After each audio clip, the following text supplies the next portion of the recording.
Dans cette vidéo, on va assister à un match.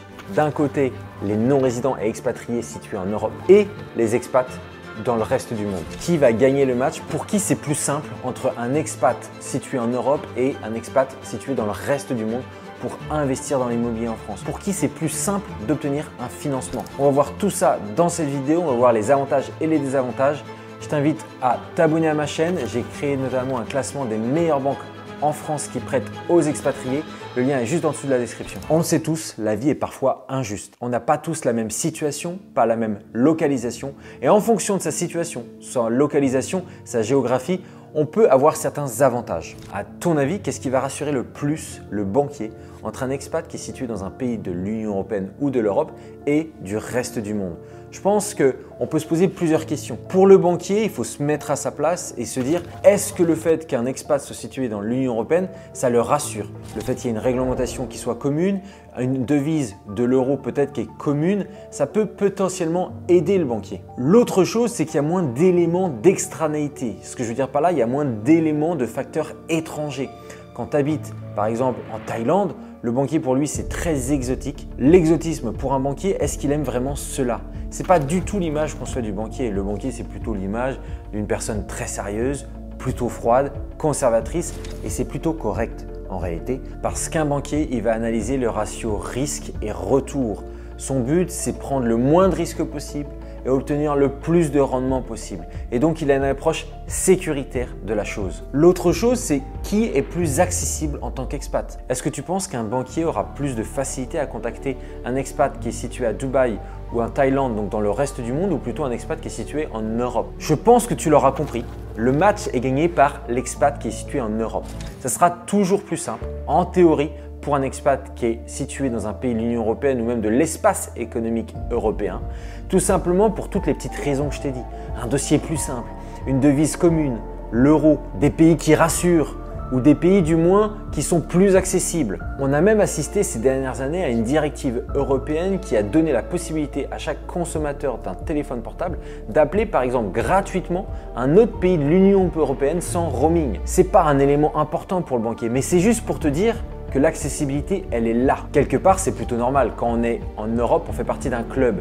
Quand on fait partie d'un club, on a accès à certains privilèges. Alors attention, si toi tu es expat dans le reste du monde, tu dis bon ben c'est bon, les carottes sont cuites. Mais non, c'est pas terminé. Tu peux y arriver. Ça ne veut pas dire que c'est trop compliqué, que c'est impossible. Moi, quand j'ai commencé à investir, j'étais expat à Hong Kong. C'était en 2016-2017. J'ai acheté mon premier bien immobilier dans une grande ville de l'ouest de la France. J'ai obtenu mon financement à 110% avec seulement 1,3% d'apport pour un coût total de 200 000 euros. Donc j'ai quasiment rien mis comme apport et j'ai réussi par la suite à continuer comme cela. Donc non, ne te décourage pas si tu es expat dans le reste du monde, c'est totalement possible. Je pense notamment à un participant situé à Dubaï qui a investi en France et qui a obtenu un rendement autour de 13%. C'est juste énorme. Donc c'est possible, à condition d'avoir la méthodologie et les astuces qui font partie de cette méthode-là. J'ai développé des solutions qui en réalité vont te rapprocher d'un expat européen, voire même d'un résident français. Le but parfois aussi quand on est expat, c'est de donner un maximum de confort à la banque et de lui montrer que nous aussi, on peut emprunter, on a une situation qui est stable. D'ailleurs, je sais à ce propos qu'il y a quelques banques qui sont totalement exclues en tant qu'expat, qui ne vont prendre en considération que ton revenu comme si tu habitais en France. Je m'explique, ils vont dire « Ok, vous êtes ingénieur, monsieur, par exemple, situé à Hong Kong. Ok, si vous habitiez en France, vous auriez tel revenu. Et donc, je ne vais pas prendre votre revenu actuellement parce qu'il ne correspond pas aux standards français. Si un jour ça t'arrive et tu fais face à cette objection, pars tout de suite. Cette banque est à éviter. À ce sujet, je t'ai déjà dit, télécharge le classement des banques et tu pourras donc avoir une idée de quel type de banque procède à ce genre de propos. D'ailleurs, j'ai développé également des hacks. Il y a notamment un hack qui est extrêmement puissant pour tous les expats dans le reste du monde, qui est en fait, je l'ai appelé la botte secrète.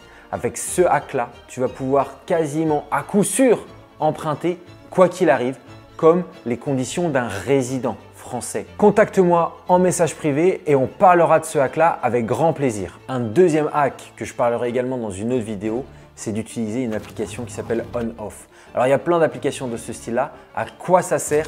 C'est obtenir un numéro français en utilisant son forfait internet pour appeler les agents immobiliers par exemple. Moi, j'ai utilisé ça dès le début quand j'étais à Hong Kong. Et en fait, ça a été un game changer. Ça m'a permis de faire en sorte que les agents immobiliers me rappellent parce qu'en fait, ils ne savaient pas que j'étais expat situé à l'autre bout du monde. Parce qu'en effet, il peut y avoir parfois des agents immobiliers qui vont avoir peur d'un numéro écrit plus 852, plus 951. Ça peut faire peur, je comprends. Et puis en plus, il y a le fameux hors forfait. Comment tu fais toi pour les appeler, pour les contacter? Ça va être compliqué. Tu vas payer énormément d'argent et eux, c'est la même chose. Donc il y a le côté peur de l'agent immobilier, il y a le côté coût pour toi. Et puis l'autre avantage de ce hack là avec cette application que j'ai juste là, c'est le fait que tu vas même pouvoir te faire passer pour un résident français. Tu n'es pas obligé de leur dire. Moi, plein de fois, j'ai pris des rendez-vous avec des agents immobiliers quand je recherchais un bien immobilier. Je les contactais même par message via l'application où je leur téléphonais, je leur disais « Ok, on peut prendre rendez-vous pour tel jour, telle date, telle heure. » Et en fait, c'était mon référent, c'est-à-dire ma personne de contact qui allait à ma place. Mais je leur disais même pas au début. Je faisais une offre, j'expliquais que par exemple, je n'étais pas disponible, finalement que j'envoyais mon père ou une connaissance pour visiter à ma place parce que j'étais en voyage d'affaires ou je ne sais quoi, t'inventes une histoire crédible. Alors ça, c'est pour les cas les plus extrêmes, quand tu sais que par exemple, le vendeur va avoir peur du fait que tu habites en Thaïlande, à Singapour, à Hong Kong, à Dubaï, aux États-Unis, en Angleterre. Ça peut être le cas parfois des vendeurs qui vont se poser des questions et même les agents immobiliers qui sont un peu plus peut-être formés vont savoir que ça va être plus compliqué pour toi d'être financé. Donc oui, même quand on fait partie du reste du monde, ce qui a été mon cas auparavant, c'est possible de gagner finalement ce match versus les expats européens. Et il y a encore plein d'autres hacks. Tous ces hacks-là, je les ai développés au fur et à mesure de mon expérience d'investisseur expatrié. D'abord à Hong Kong, puis à Luxembourg, ce qui est toujours mon cas actuellement. Et en fait, j'ai découvert une panoplie de hacks que j'ai créés moi-même. Ces hacks-là, ils sont hyper puissants. Si tu veux en découvrir davantage, abonne-toi à ma chaîne et contacte-moi. Je sors une vidéo sur YouTube par semaine. À très bientôt.